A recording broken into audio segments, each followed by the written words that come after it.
Good morning, children.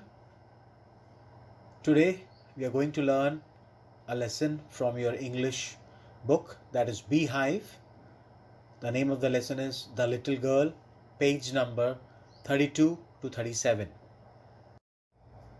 Kathleen Mansfield Murray, 14th October 1888 to 9th January 1923, was a prominent New Zealand modernist short story writer and poet who was born and brought up in colonial New Zealand and wrote under the pen name of Katherine Mansfield. At the age of 19, she left New Zealand and settled in England, where she became a friend of writers such as D.H. Lawrence and Virginia Woolf.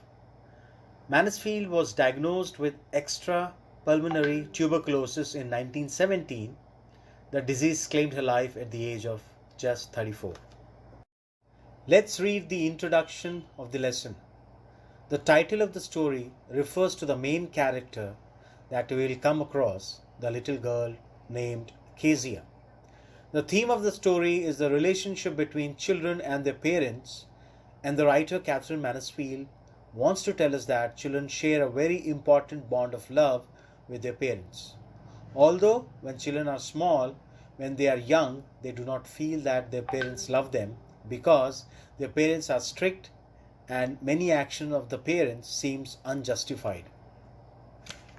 But as children grow up, they realize that all the acts done by their parents were beneficial for them.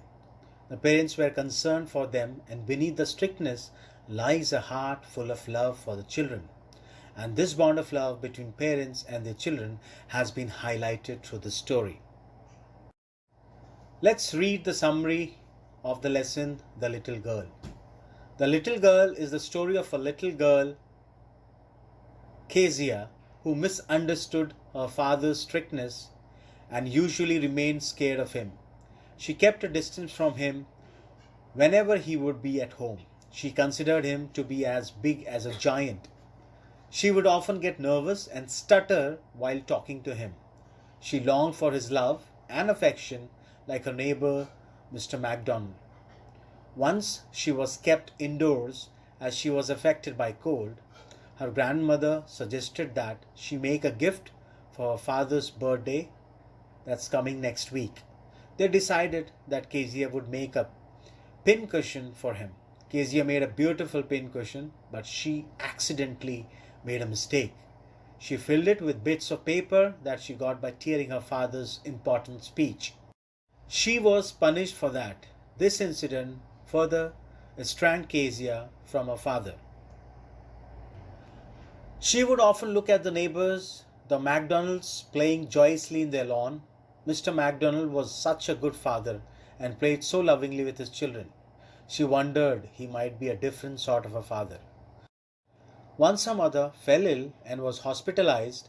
She was left alone at home under the care of the cook. At night, she had a nightmare and woke up screaming. She found her father standing by her bedside. He picked her up and took her to her room. He tucked her up in his bed and soon fell asleep. Kezia felt secure lying near her father. She realized that her father was not as big as a giant. She felt the beating of her father's loving, large heart. Finally, she realized her father was very loving and had a generous heart.